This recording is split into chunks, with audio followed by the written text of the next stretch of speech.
What's up guys, I'm Kevin with Victory 4x4. In this video we're going to be installing our engine, transmission, and transfer case skid system on our Lexus GX 550. Now to get started putting our skids on, you first have to get the factory stuff out of the way. Keep in mind we're working on a lot of prototyping on this vehicle, so you might notice a few things are missing underneath the front. Yours may vary ever so slightly there, but the general removal of the skids will be the same. So this front section is held on with 6 bolts. You're going to need a 10 mil socket. The back two are kind of slotted, so you can loosen those. And then come back up toward the front where you've got 4 little recessed cutouts in the plastic trim section that snaps into the front of this. You can remove all 4 of those, just keeping in mind that you'll want to support this somehow before you pull the final bolt.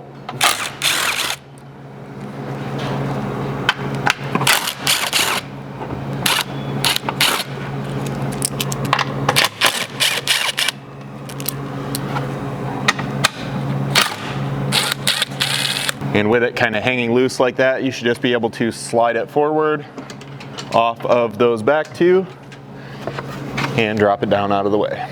Then continuing back to this transmission skid, you'll have 2 more that need to be removed back here. It's now hanging loose on the front still. We're using the same 10 mil, and then we want to obviously support the back of this a little bit.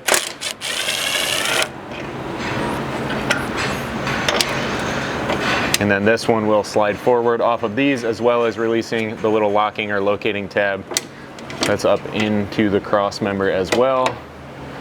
And then this one can be removed. And then just come back up and remove those final 2 bolts. And now we can grab the Victory skids and start installing. Now starting off with the engine skid, you're basically just lifting this back in place of that factory skid. Some of you may not have that skid or may have more of a splash shield there depending on your option package. So if you have that same hardware we were working with when we removed it, that can be reused. However, we do also provide a similar length bolt. It does have a little bit different style head, so it is a flanged head. These are going to be like a black stainless essentially. If you're using our hardware that we provide, you're going to need a 13 mil socket. Otherwise, you can stick with your 10 for those factory bolts. And then it's just a matter of lining this up with those existing holes and getting all that hardware started. Same thing goes with the second set of bolts here toward the middle of the skid. These are just going up into recessed cutouts and then back into the factory threaded locations. And then I'm going to back that out just a little because we want to leave all of this just a little bit loose until all of our hardware is installed.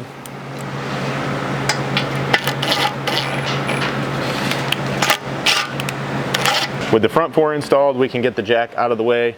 That just gives you a little easier access to everything here. And then in these back 2, if you're only installing the engine skid, it's just a matter of getting these started, lining up everything up, kind of just double checking clearance and tightening up all 6 bolts. Since we're installing our full skid system here, I'm going to leave these out and we're going to grab our transmission skid that's going to slide in over top of this, kind of between this skid and this cross member. With this up here, it'll be the narrower end of this skid that's going to overlap with this one here. It also has kind of front to rear slots in these 2 locations, so keep that in mind to get this started properly. And then it's just a matter of sliding it in between those 2 like I just mentioned. Then we can work to line up now both sets of our slotted holes. And then in this location, I will recommend using our provided hardware because as I mentioned, they are similar length, but ours does have just slightly more threaded area here, so you get a little more thread engagement. And then go ahead and get both of those started. Now at the back of the skid, you're going to have 2 rectangular slots. You're going to need to find these spacers. Now keep in mind, if you order a transmission skid and a transfer case skid, you're going to have 2 sets of these. You only want to install 1 set in this location. Basically, this is just to space this out because there's a small contour to this factory cross member. So we're just filling that with this, and then you'll have 1/2-inch carriage bolts that you're going to slide through both the skid and the spacer. And then up top, you'll install a washer and a nylock nut.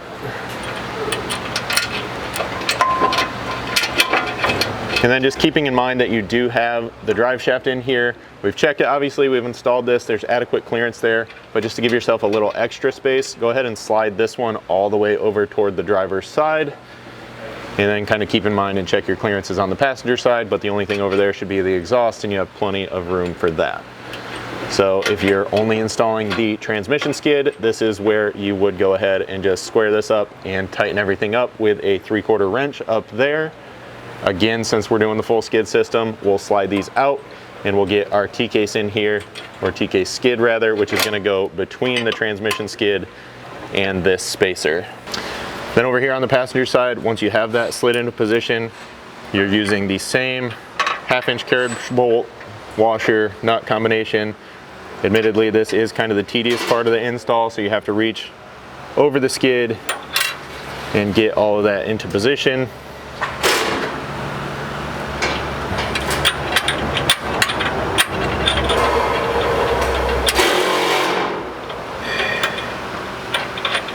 And then when it comes time to tighten that up, you'll need a 3/4 inch wrench.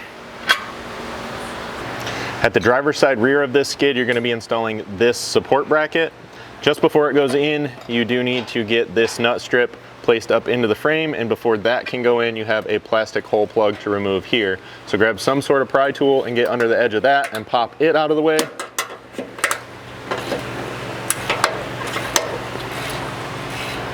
And you'll feed this down in with the nut going toward the rear, because there is a pre-installed nut in this tab, and you're going to be lining it up with this round hole here at the bottom.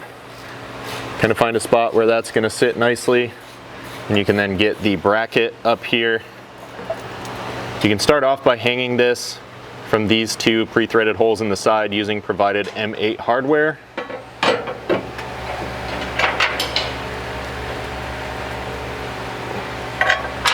And with those kind of supporting the bracket, you'll find the 3/8 button head bolt. It'll slide through the front hole here in the bottom flange and thread into that nut strip, which I'm kind of manipulating from up top with my right hand here.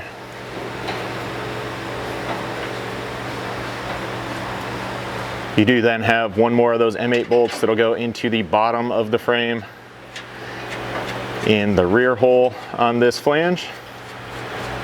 That'll tuck in over the top of this back flange on the skid itself, and then we have 1/2" button heads to go into these two holes,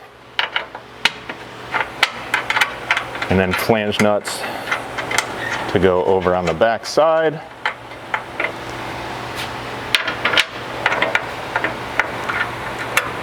And when it comes to tightening this hardware, you'll have a 5/16 hex that you need for these, a 7/32 hex for that 3/8 button head, and then of course a 13 for the remaining hex bolts.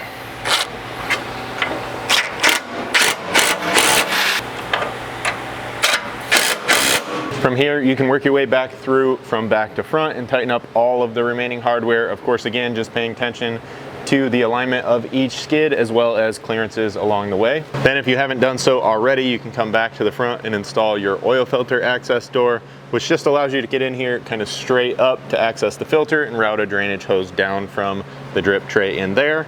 This will install with 5/16 button head hardware that we provide. I'm obviously not doing it right here, but a little bit of anti-seize on these isn't a bad idea, just so that they're quick and easy to get off and on every time you or your shop is doing that oil change. And then you'll tighten those up with a 3/16 hex. So that's really all there is to this install. As always, if you guys have any questions at all about this or anything else we offer here at Victory 4x4, don't hesitate to reach out to us. You can always email us at info@victory4x4.com or call us at 269-459-8447.